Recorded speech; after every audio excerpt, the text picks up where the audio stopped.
Drive Home with Stacey and Jay Spoo, East Coast Radio.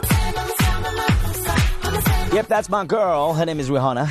Don't Stop the Music on East Coast Radio. Also to mix Bruno Mars, I Just Might. It's that time of the week where we get into the Great Drive Debate. The part of the show where there's one topic, two sides, and you decide. The views and opinions expressed in this feature are those of the listeners and participants and do not necessarily reflect the views of East Coast Radio. Buckle up. So this week on the Great Drive Debate, we are asking a question that is honest and a little uncomfy and very real, I'd imagine, for a lot of people. If you did not have kids, would you and your partner still be together? So here's the first argument. On one hand, there are couples who will tell you that children became the glue. That when things got difficult, the love for their kids and the commitment to family that kept them working through the tough moments. In that sense, kids don't just change your life.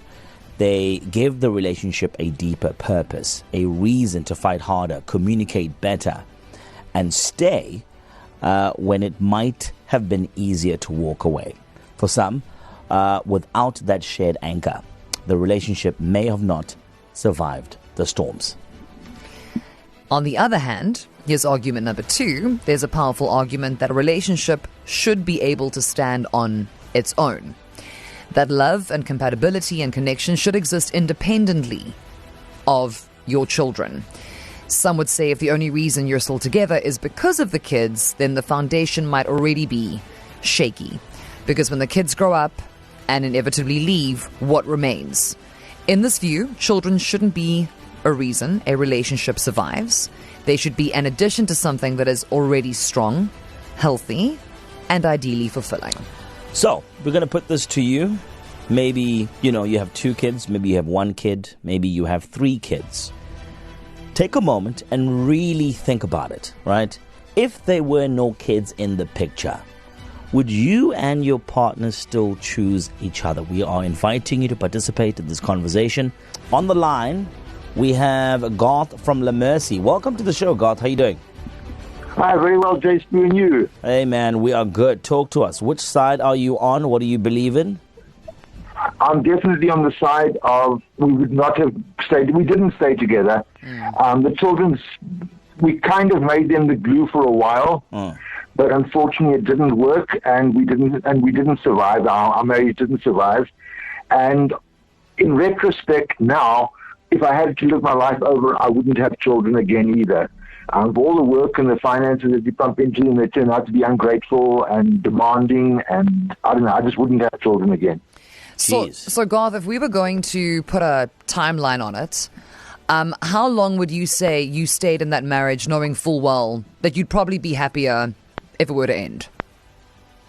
Probably a good 7 to 8 years. Oh, wow. Yeah, wow. That's a long time.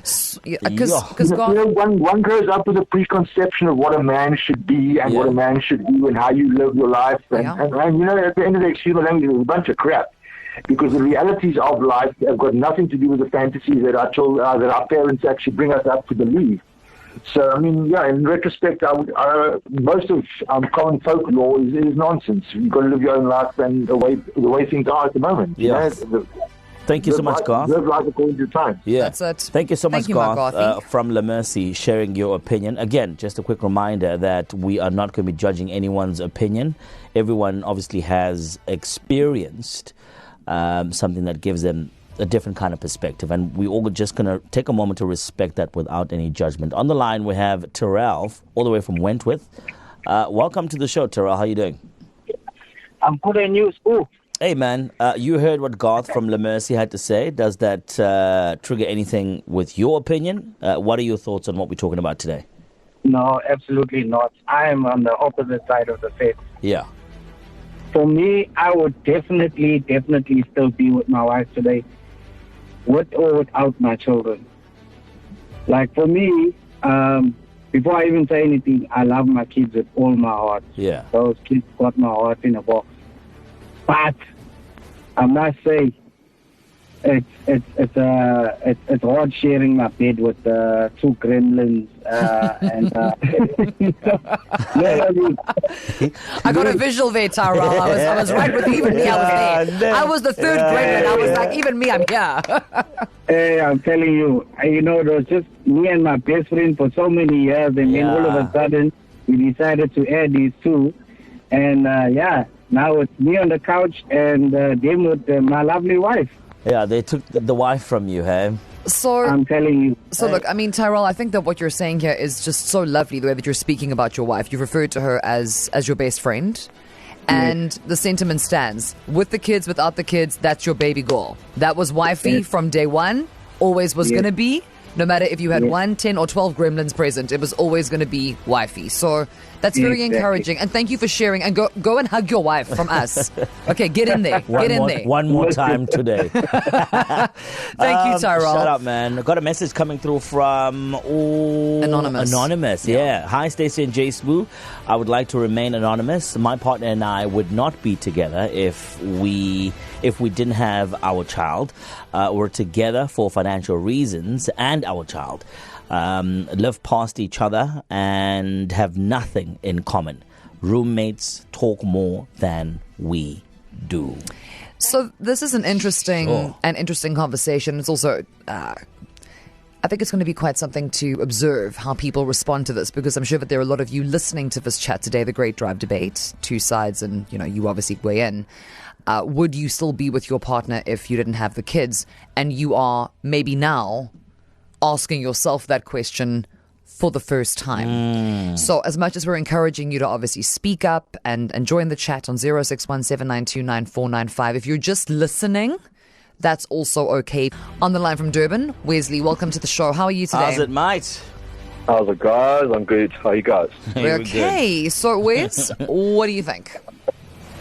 Well, I love my kids to bits. But obviously I was married for 16 years. And after that decided that, things are not the right way anymore. I think a lot of people live in the same bubble, but not really happy.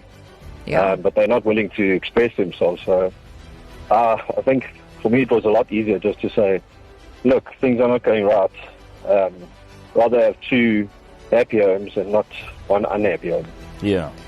Well, Wes, I can tell you that, I'm not a parent, but my parents decided to stay together until my sister and I were out of school, which is something I would come to learn later. And I remember being about 15, my sister was 10 at the time, and we sat them down and we were like, you don't have to do this, eh? And they were like, we're fine, everything's cool. And they eventually did split up when I was 26. And they stayed together all of that time, and they're both now remarried, and they're in a better space. But I do sometimes wonder, when I look at my mom and I look at my dad, about the lives they could have had if they didn't do what they probably perceive to be the quote-unquote right thing for us. You know what I mean? So, yeah, I do.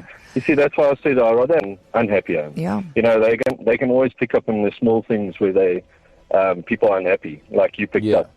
They'll always pick it up, so you may as well, call it truce and do the right thing for yourself as well. For everybody, Shout including out. you, including for the parents. Thank you, Wesley. Yeah, no, true. No Shout problem. out, man. Thank you for sharing. Right. Yeah, and I guess for some people it's circumstantial, hey? Well, It's circumstantial. I just to add my 2 cents to this, like also, if there's no respect in a relationship, if there's no support in a relationship, of course it's not going to work, even with kids or without kids. So it just depends on the foundation that was built to begin with. I wouldn't say that, for example, Stacey, if you don't mind, your situation applies exactly the same to someone else's situation. I think if the parents are deliberate and intentional about wanting to build a relationship, whether they have kids or not, that determines how that situation ends up. And the rosy situation is that, you want to have a happy family, but that's not necessarily for everybody. And I think we need to respect that. But also, if you have a situation where mom and dad are together and you've had both parents in your life in a substantial way, that is something you need to be super, super grateful for. Because it's no longer the norm. Yeah, and definitely. And as a grown product of divorce, I can tell you right now that my parents were very happy for a very long time. Yeah, yeah, But they evolved as people. yeah, And then they weren't anymore. yeah. And it was devastating, but everybody got through it. We all got through it. Yeah. So if you are a parent of a child of whichever age, they do understand to a certain extent, and they certainly will in time down the line trust that you are a person first. And to prioritize yourself. I mean, what's the old adage? Like, the happier the person, the better the parent. Yeah, yeah. And that's important. And I would imagine that would be something that's difficult to navigate in parenthood, knowing where you are as you, the versus foundation you of as you. a parent. Yeah. And as we heard from several callers Yeah. this afternoon, thank you so much, everyone, for being so vulnerable and honest. Also, the idea of what you're supposed to be as a man, as a woman, as a mom, as a father, all of these things concocted, and you're just doing your best. Stacey and Jay Spoo, KZN's #1 hit music station, East Coast Radio.